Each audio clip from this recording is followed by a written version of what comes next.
My name is Alon. I'm the co-founder and CEO of a company called Blue Cheetah Analog Design. And today in this presentation, I'll be telling you some more about how emerging chiplet ecosystems can enable innovative multi-vendor designs. As many of you, I'm sure, are already very well aware, and if not, I suspect you'll be hearing this several more times throughout the course of this conference, chiplets has really emerged as a key implementation paradigm in the semiconductor space, primarily due to the fact that they can deliver cost benefits relative to a non-chiplet-based approach. So the first and most well-proven and really clear benefit of a chiplet-based approach is really on the manufacturing cost side of things. And really the manufacturing cost benefits are accrued either from appropriate selection of the chiplet die size, not necessarily a small chiplet per se. Sometimes, chiplets are already full reticle size, but you're stitching multiple of them together. But essentially, again, from a relative to alternative approaches, that can still be actually beneficial from a cost perspective. Or by essentially doing a cost versus performance type of analysis and selecting the specific technology nodes of individual chiplets to line up best with the specific functions that they're trying to implement. So in particular, something like more peripheral or I/O types of functionality, those may be best implemented in not the latest and greatest technology nodes, because the performance may be more than sufficient, but the cost actually can be substantially lower in those slightly older technology nodes. So despite the fact that manufacturing cost optimization is really the most well-proven and clear benefit, much of the discussion around chiplets and chiplet markets really is motivated by the desire to save design cost rather than the let's say, much more requirement to save the manufacturing cost. So one thing that I'd like to make sure that everyone keeps in mind, particularly through the rest of the discussion in this presentation, is that for the large majority of the market, particularly from a dollars perspective, manufacturing cost is not something that can be sacrificed for design cost savings. In other words, manufacturing cost savings is essentially a requirement in order to really be entering into the chiplet design space. So with that consideration in mind, I'd like to spend a little bit of time talking about some of the three dominant chiplet product use cases that we see emerging overall in the market today.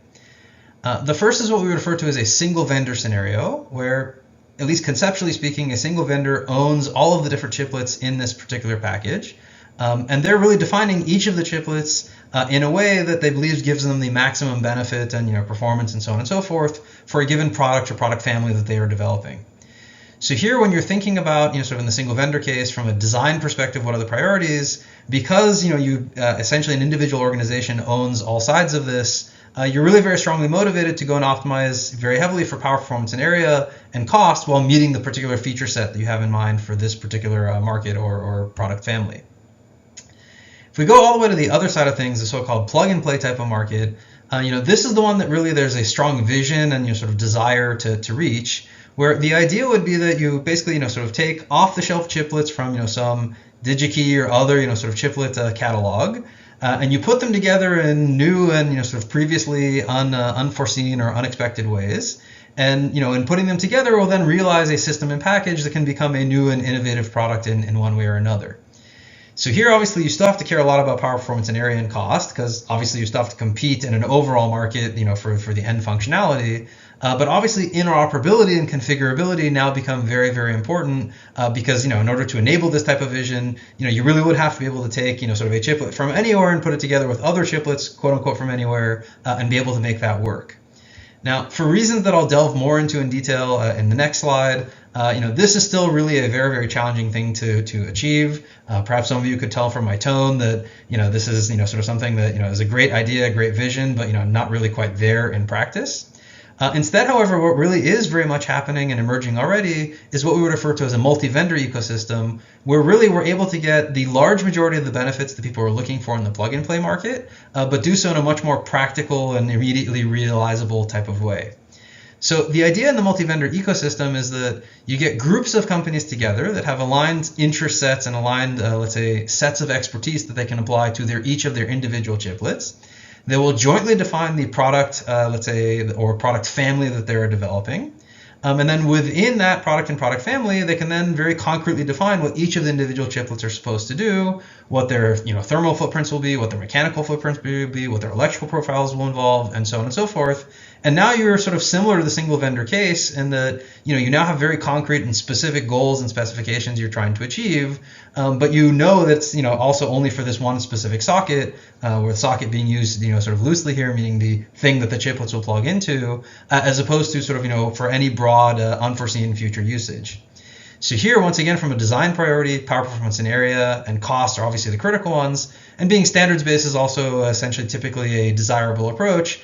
Not necessarily that each of these chiplets themselves will be a standardized product, but simply so that there's a common baseline for everything to be built on top of, where things don't have to be modified in cases where the existing approaches captured by various standards are essentially good enough for those specific product families. So as we've discussed some already, plug and play really is a very, very alluring vision, but it's really primarily driven by the design cost perspective, not from the manufacturing cost perspective. And again, it's sort of perhaps obvious why this is so attractive, because you pay NRE once to develop a chiplet, and then, and where the chiplet is obviously some subset of a system that you're interested in, and you may have expertise in that particular chiplet. But now, in principle at least, you get to address any possible market, with that one chiplet. So obviously, as I said previously, that's probably not quite the reality. Having said that, if we want to sort of model ourselves after a successful example, and I believe probably the only successful example of a plug-and-play chiplet, HBM is that one, sort of shining example of how we would possibly get there. But there's a couple of things that I think are really important to think about in terms of, why is it that HBM succeeded, and what were some of the constraints and considerations that made that become a successful approach. The first is that HBM really is supplied by vendors that are essentially have succeeded in competing in a commodity market.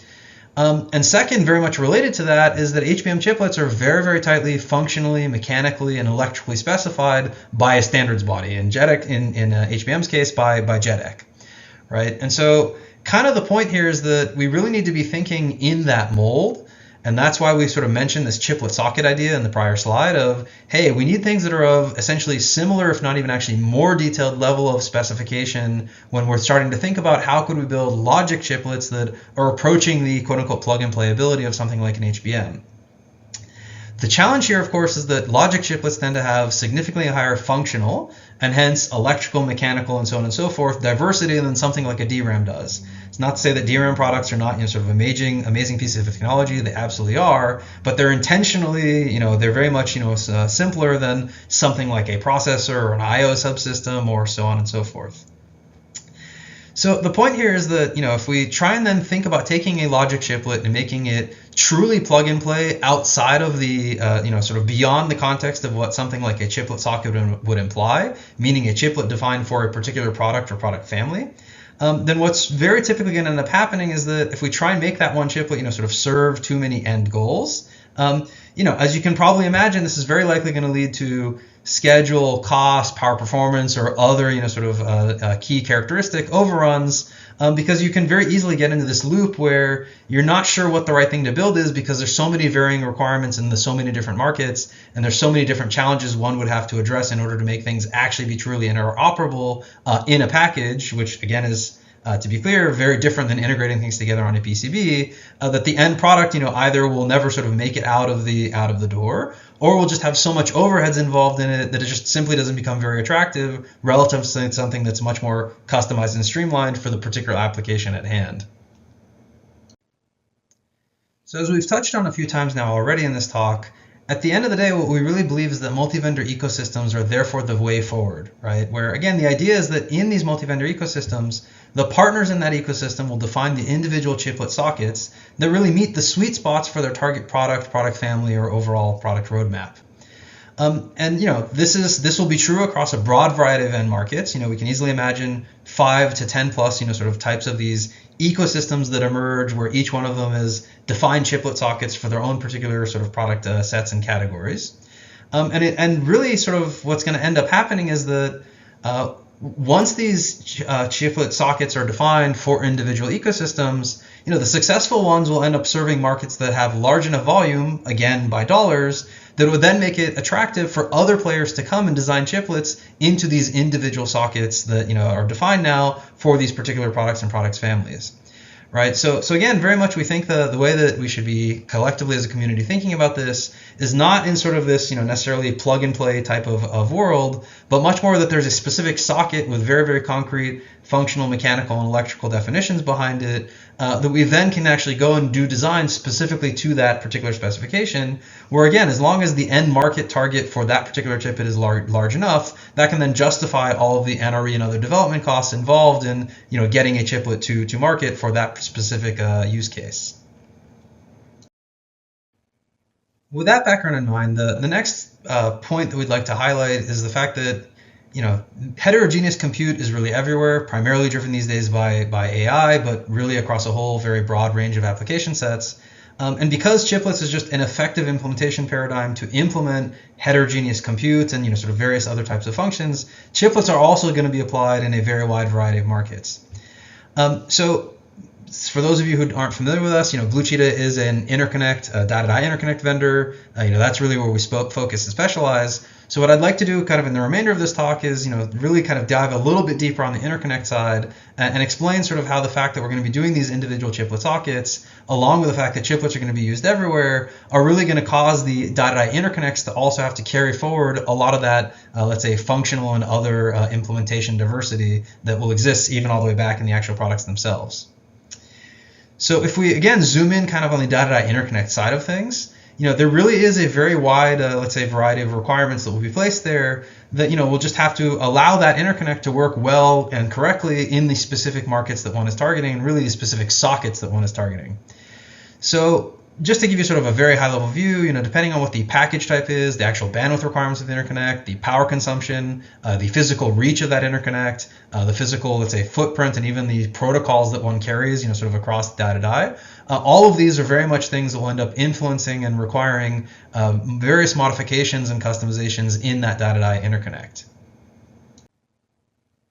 So the end result here overall is, of course, that there really is no one-size-fits-all solution when we're zooming in on the die-to-die interconnect side of things. And in fact, if we sort of take one more, let's say, sub-slice of this overall puzzle, and we focus just on the die-to-die sort of physical layers, the PHYs, even inside of that, there's a pretty wide array of let's say, diversity in their requirements that are really, again, just driven by how these things are really deployed at the end application level. So having said that, we've been sort of proposing and using a set of categories for these die-to-die PHYs. For those of you who are familiar with kind of the SerDes world, similar to the XSR, MSR, and so on and so forth, just the particular way we're going to sort of break up the implications of these different categories is obviously going to be somewhat different in this die-to-die use case as opposed to in the SerDes world. So here when we're looking at it, really we can categorize these by package type, by bandwidth, by reach, and hence, as a combination of those three factors, what the energy efficiency will actually turn out to be. And so for those four categories, I'll just maybe quickly walk through sort of, what kind of the key considerations each one of them would be. So the first category is what we refer to as ultra-wide or UW. These things are essentially strictly in advanced package types of technologies. So something like a 55 micron pitch or lower.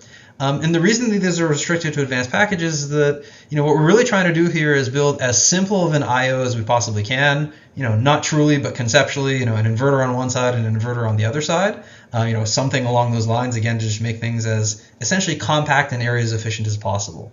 So the idea here is that, when you're moving in this, when you're trying to adopt this ultra-wide type of approach, you're trying to keep the effectively energy and latency overheads as small as, of a die-to-die interface, as small as possible relative to what you would have gotten on the die.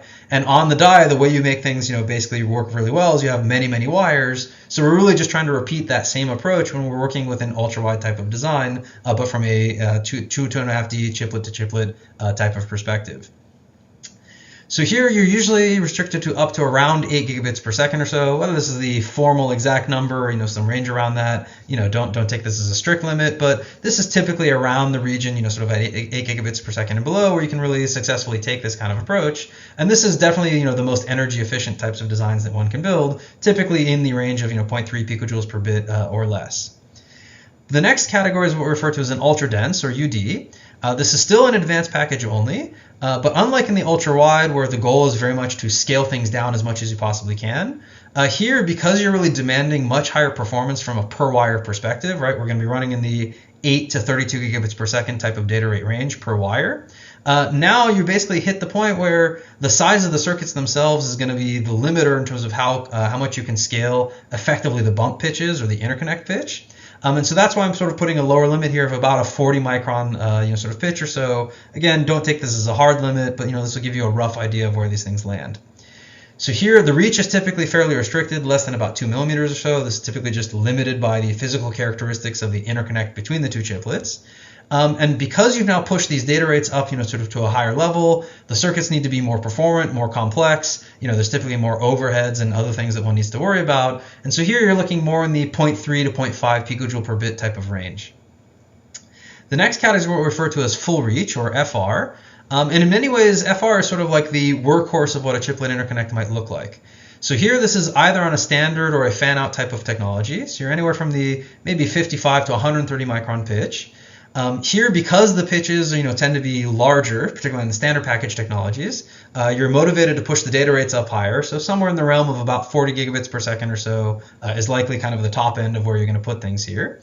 But as you can probably guess from the name, you actually are able to achieve a reasonable amount of distance between the chiplets in this type of design, something like up to 25 millimeters or so. And this is really sort of very attractive, because what this lets you do is now have a little bit more degree of freedom in terms of where you put different chiplets on the package. You don't necessarily need to literally have them fit together precisely like Legos as you do on most of the advanced packages. And obviously that gives you a lot more flexibility in designing and defining these chiplet sockets. Having said that, nothing comes free. That extra range and therefore kind of the performance that one has to get from it will typically cost you extra energy. And so you're usually in the 0.4 to about 1 picojoule per bit type of range for these types of designs. The final category is what we refer to as a cost-optimized full reach, or COFR. This is very much similar to the full reach, as you can probably guess from the name, but this is really something that will be targeted at very, very sort of cost-sensitive type of applications, where you really can't afford to have even a higher layer count in the package in order to improve the bandwidth density. So you can effectively only put an interface really kind of like right at the very edge of an individual chiplet. And you have sort of only one layer of routing available to you, or sort of maybe two. So you're in the typically 130 to 180 micron pitch, again for cost-driven reasons. Once again, you're sort of motivated, therefore, to push these data rates up higher to get sufficient bandwidth. You can still achieve typically the 25 millimeter reach, but much like with the FR, you're also going to be in the slightly higher end of the energy efficiency range, so something like 0.4 to 1 picojoules per bit. Next, I'd like to touch briefly on what some of the actual end applications would be that would make use of essentially dot-to-die PHYs in these different categories. So in the ultra-wide or UW category, these are typically more, let's say, bespoke types of applications where you don't necessarily need the absolute highest end of the bandwidth density, but your product cost structures are such that you can afford to actually pay for the advanced packaging. So FPGAs are kind of the prototypical example of this. FPGA die stitching has been used for a long time with these style of quote-unquote ultra-wide types of interconnects. The next is what we refer to as ultra-dense, or UD. Here, this is something like custom AI silicon or HPC, where you're really pushing the upper edge of the bandwidth density that's required, because you really have very, very high communication density requirements between sort of the various chiplets in your system. These are the ones that would be pushing or really making use of these types of technology, because again, you sort of have the cost structures available to afford for the advanced packaging, but you also have the very, very high and stringent bandwidth density requirements. As I said in the previous slide, full reach or FR is in many ways kind of the workhorse that we see being adopted in kind of the broadest range of application sets. So things like data center processing, edge types of applications, infrastructure, networking, automotive. These are the ones that are typically going to be most likely to end up in the full reach type of category, just because again this is really sort of the workhorse from a let's say actual range of the data interconnect, as well as from the cost structures of the packaging involved. And then finally, for the cost-optimized full reach, as you can again probably imagine from the name, these are things where you're in much more cost-sensitive types of markets. So here you're going to be looking at consumer or industrial types of applications. So with all that background in place, what I'd now like to do is just spend a little bit of time telling you a little bit more about what Blue Cheetah as a company is actually doing. Given everything we've just discussed, hopefully it's fairly clear why it is that dot-to-die interfaces really need to be customized to the individual product use cases and at minimum kind of the categories that we talked about. And so what we do at Blue Cheetah is we make use of what we refer to as the BlueLeaks dot-to-die platform, which is a method that we have available internal to us to be able to very rapidly and efficiently configure and deliver highly optimized UCIe, bunch of wires, and even custom dot-to-die interfaces, meaning custom protocols or custom standards, as well as the link layers and overall interconnect solutions to really make it so that we can actually deliver designs that meet the specific end goals of our customers' products. So you can probably imagine the BlueLinx architecture, which again is the platform we use to deliver these solutions, supports the full range of the cost-optimized full reach, ultra-wide, and ultra-dense design space. And we've actually had customers that we've delivered in each of these already. In fact, there are AI accelerator, CPU, I/O hubs, memory, and very many more types of chiplets that are being built today based on BlueLinx interconnect.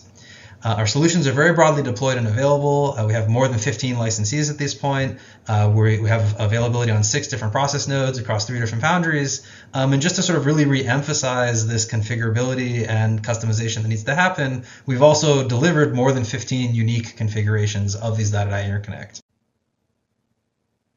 So to conclude and basically re-summarize the talk, chiplets have really emerged as a key implementation strategy for the full spectrum of semiconductor products.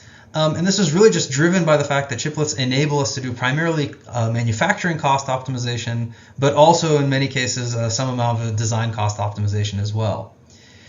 So semiconductor solutions, as we know, are really everywhere. And just like there's no one-size-fits-all semiconductor solution, there's therefore no one-size-fits-all solution for chiplets. Because the chiplets at the end of the day need to be delivering to us manufacturing cost optimization for whatever it is that the end semiconductor product is being used for. So continuing that thought thread, one more time, the die-to-die interconnect for these chiplets therefore also really must be tailored to meet the end needs of the specific application or product. Again, really kind of in the context of these individual chiplet sockets that will end up then serving these specific products that they're being built around them. So Blue Cheetah, what we do is we work very closely with our customers and our partners to really ensure that the die-to-die interconnect solutions that we can deliver are really the perfect fit for the end products that our customers are developing. So if you're in the market, to go and develop a chiplet, and you'd like to sort of chat with us further, both about what's possible as well as what the types of customizations and optimizations will be, please do feel free to reach out to us anytime.